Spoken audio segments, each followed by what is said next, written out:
So as a studio, we learned so much by working on Uncharted as far as storytelling and gameplay and how to combine the two, how to kind of mirror set pieces with emotional beats in the story.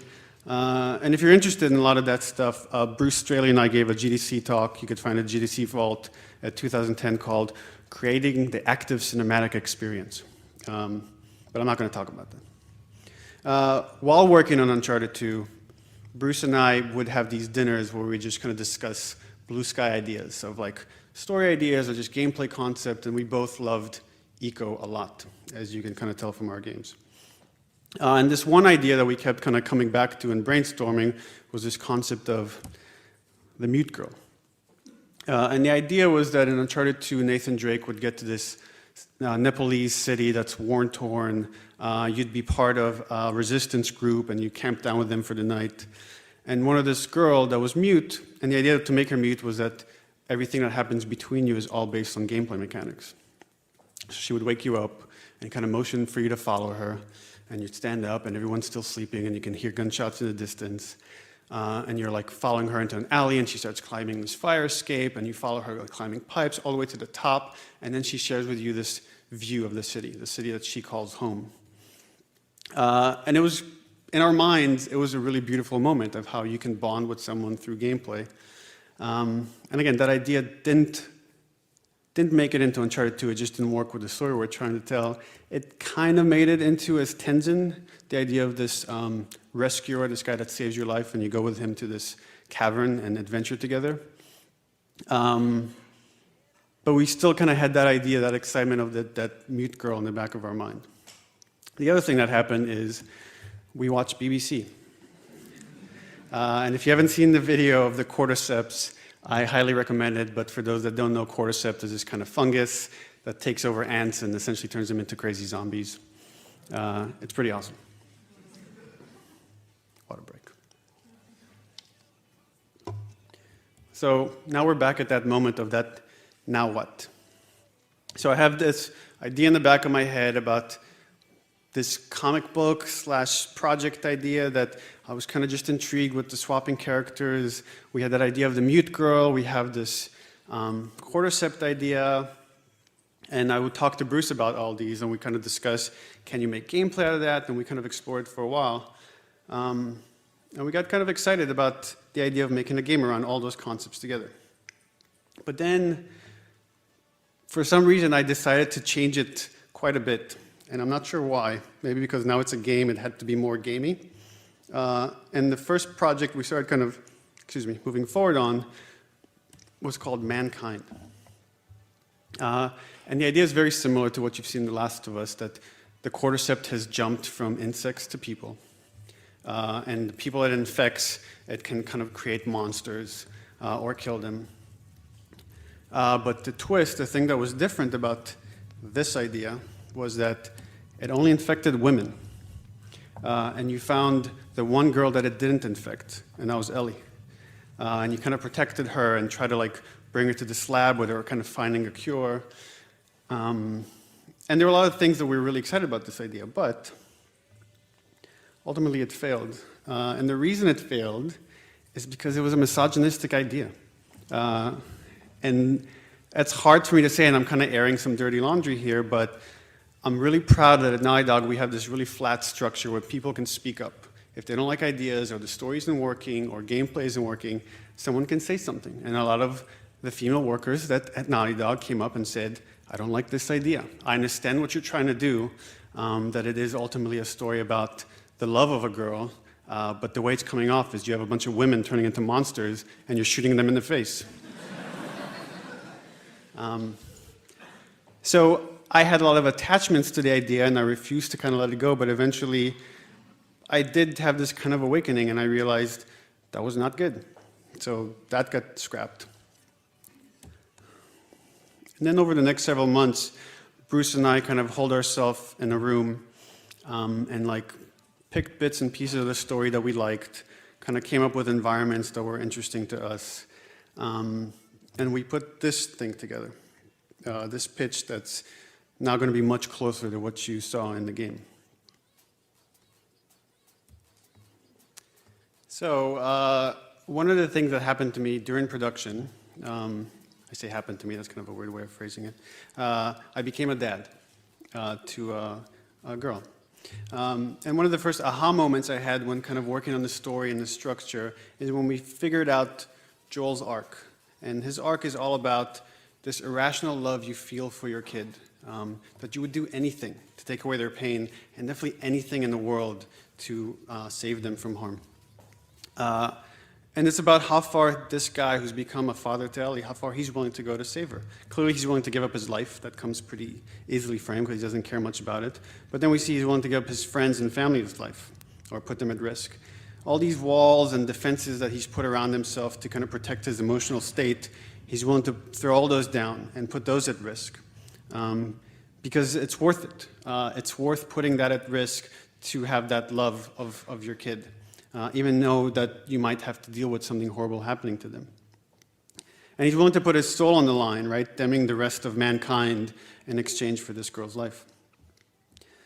But what happens here in this lie, and then this emphasis on the lie, is this is kind of taking his journey to the end of the line. That he's willing to put his relationship with Ellie on the line, the thing that he cares for the most. He's willing to risk that in order to protect Ellie. And that final pause, and when Ellie says okay, means that she gets it. She knows he's lying, but she's willing to kind of put that behind her and accept it for a chance for them to find peace together. Well, at least that's how most people interpret the ending. So I want to talk about my interpretation of that ending. But again, I have to go off on a tangent. The thing with that ending is it kind of misses Ellie's arc. So this is me with my daughter at Comic-Con this year. And the thing with Comic-Con is it's kind of like this magical thing where you have comic books and toys and TV shows, and it kind of is a reminder of why I became a game designer, why I joined video games. And as my daughter gets older and kind of becomes her own little person, I get to see more and more of the world through her eyes. And I wonder what are going to be her inspirations, what are the things that she's going to be kind of really attracted to and attached to as she grows up.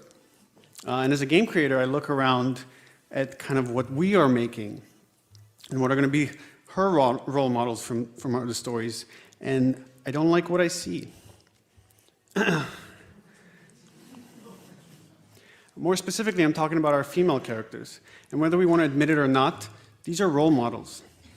And yet we sexualize, we objectify, we marginalize, and we reduce these female characters to a lot less than they can be. And this is coming from a guy that almost made a really misogynistic game. So I kind of know what I'm talking about. So once this thing failed and I had this awakening, almost exactly at the same time, this Kickstarter happened about the tropes versus women in video games.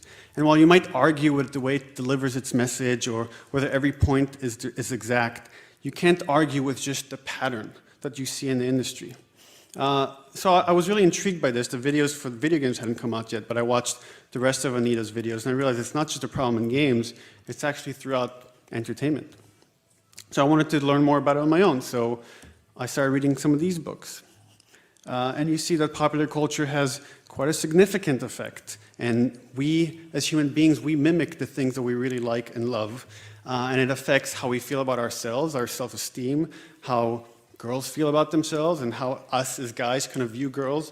These things teach us these elements. So while working on The Last of Us, I had this secret agenda that's becoming less and less secret the more I talk about this stuff. I wanted to create one of the coolest non-sexualized female video game protagonists. And I felt like with The Last of Us, if we did that, there's an opportunity here to change the industry. And I know that sounds pretentious, but that was my goal. So Ellie's arc.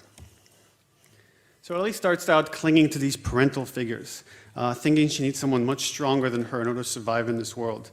It starts out with Marlene, and pretty quickly it shifts to Joel as they go off on this journey.